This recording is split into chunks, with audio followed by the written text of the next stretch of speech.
Karibu Governor, usalimie, upongeze kiongozi wetu. I also take this opportunity to congratulate the coming president 2027 because of the work that he has done for this country for a long time. We remember very well when he was the foreign minister, he mediated the peace between the warring factions in Sudan, SPLM, SPLA, led by Mr. Garan, and that country became a stable country, and elections were held, and they achieved their independence.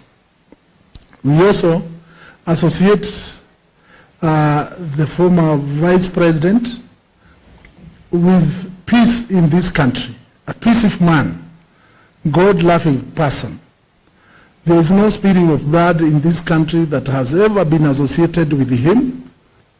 We have seen other young leaders who have come just the other day, and so much blood has been spilled when they are in leadership. We saw what happened the other day with the agencies. So many of them died because of advocating good governance.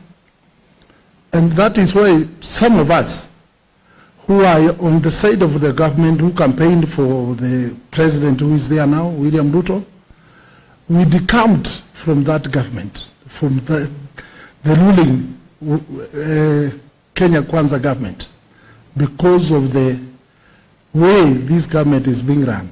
A lot of confusion you can see in the government. The medical scheme, the SAR and the SHE, all this confusion.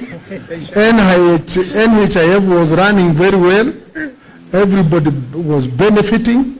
We don't know what became of the whole idea of this new idea, but we know very well it is corruption.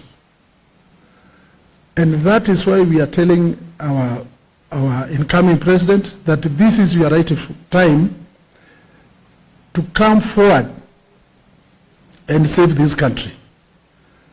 Ongoza sisi vile unatuongoza sasa, okoa Kenya. And from where I come from, Mount Kenya region, people are with you 100%. People believe that you are the savior of this country. Na vile the organization has recognized you as a peacemaker, sisi wote tunakubaliana nao na tunakongratulate na tunakwambia vile unaongeaga tu pole tu kama Kibaki. Hiyo ndio tunataka. Hatutaki watu wa kupiga kelele. Hawa kujipiga kifua tumeona wanaumiza wananchi.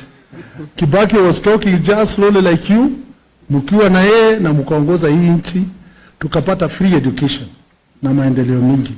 Tunataka wewe utoe ile manifesto mlikuwa naye na Kibaki, uongoze kutoka 2027, nchi inawili tena. Thank you so much.